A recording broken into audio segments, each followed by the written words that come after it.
Welcome to the Week 4 Stacking to Win It podcast. I'm Jason Gilbo, Jake Gilbo 11. With me is Justin Elick at Big Italy 42. Taking a look at a bunch of guys here in terms of stacking that you like, two top stacks, a value stack and a contrarian stack, which you're getting pretty bold here, and I think it's going to be pretty low owned. In terms of the top stacks, I mean, Lions at Bears, I think this one's going to be, a pretty popular one. And I think we talked about, highlighted Marvin Jones, that Stafford just throws the ball a ton.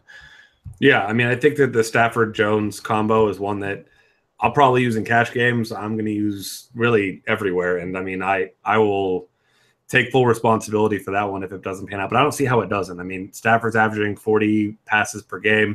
Jones is getting 10-plus targets a game. We saw his big-time upside. And, it's crazy to think that, Calvin Johnson leaves last year at the end of the year, obviously retired kind of in his prime in true Lions fashion.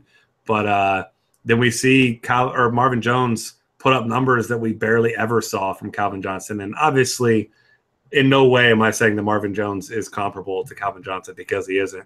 But, I mean, if he's putting up 100-plus yards per game, getting red zone looks, he's a deep threat. I mean, he is just an obvious play, I think. And you pair him with Stafford, especially considering that Marvin Jones isn't even quite among the most expensive wide receivers this year, although he has continued to produce like a top guy.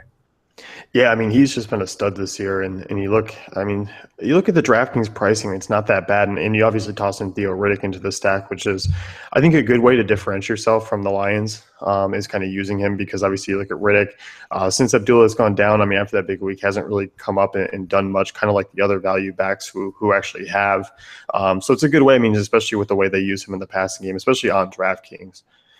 Yeah, I mean, it's like we said, it's volume, and you really can't even rely on these other guys. Ebron, Tate, both have been pretty inconsistent, and you got Theo Riddick is just kind of by default the guy. And like you said, on that full PPR site, the Bears 26 against the run and the pass, team total 24.75. It seems like each week we talk about at least one team that we say the team total seems too low, and even though this one is a pretty high team total, almost 25 points, like they're going to score more than 25 points in this game. I don't see any way that they don't. Yeah, I don't see it either. I mean, you look at that secondary, just banged up. And overall, I mean, you talked about against the run as well, they're bad. So just overall, a situation where the Lions can come in and just put up a ton of points as they have been. Yeah, absolutely. Top stack number 2, you're looking at the Chargers at the Saints, or home against the Saints. Phillip Rivers, Melvin Gordon, Tyrell Williams. A pretty nice value stack when you look at it kind of come the end.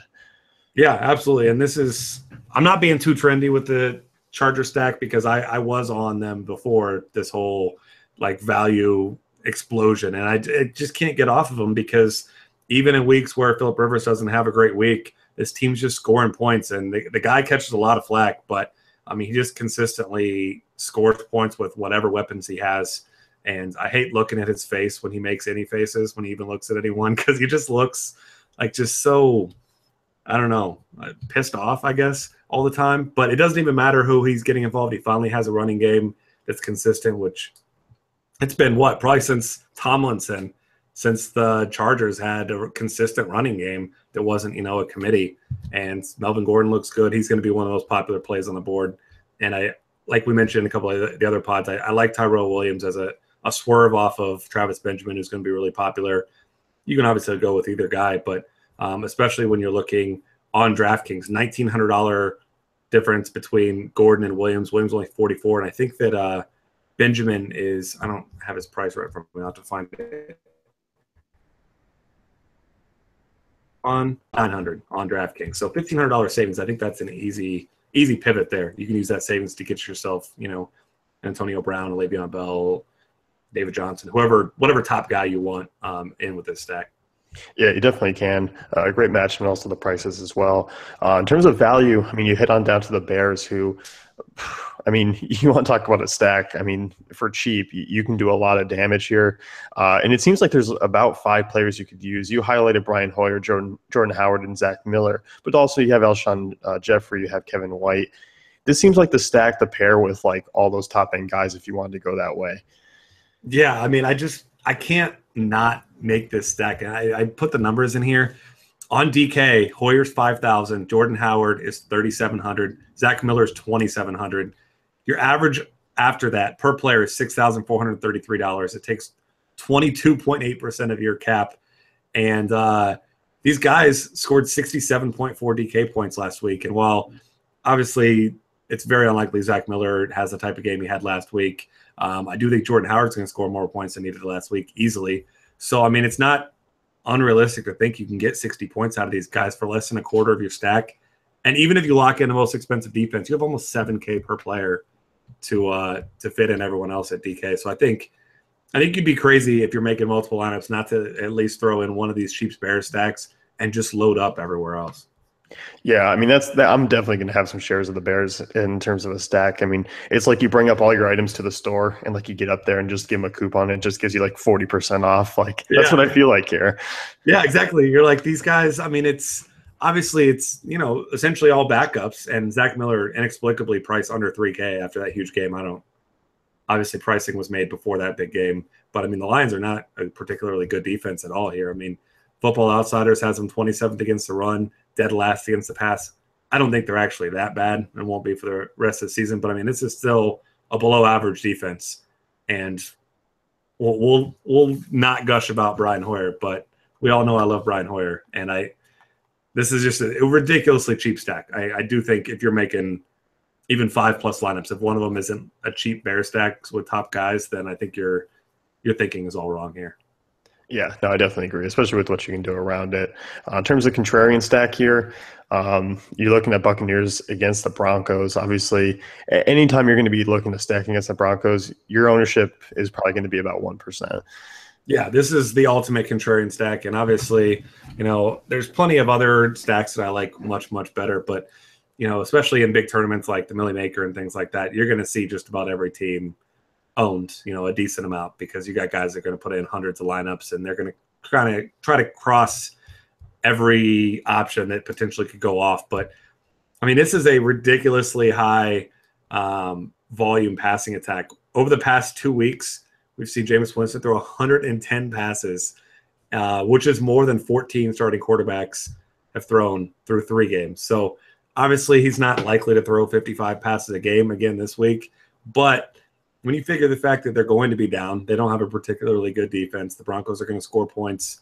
And I did mention 4 guys here, only to say that there's a lot you can do here. Adam Humphries is dead minimum on FanDuel and DraftKings, which I know it's a tough matchup, but the guy I don't even play yet, but he's looking really good, and he's getting a ton of targets. I mean, 5, 8, and then 12 last week.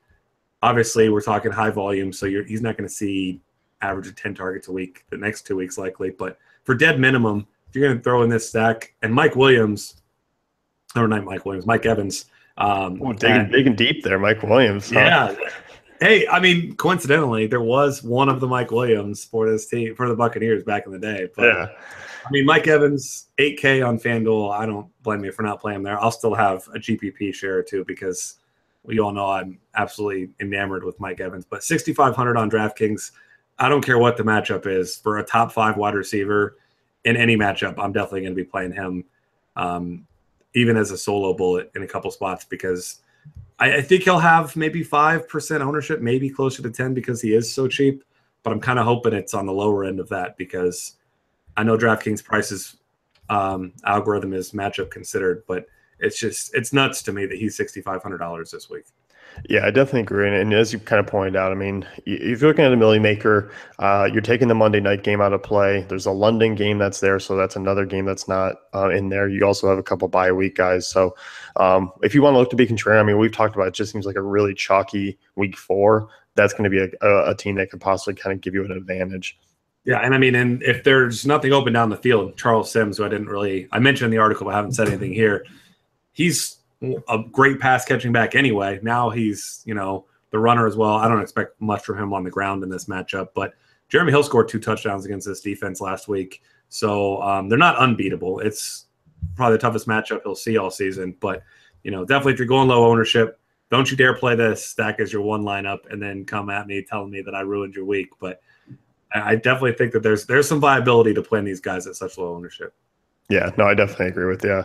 That's going to wrap things up for the week 4 stacking. Be sure to head on over to dailyfantasycafe.com and check out our great tools and content.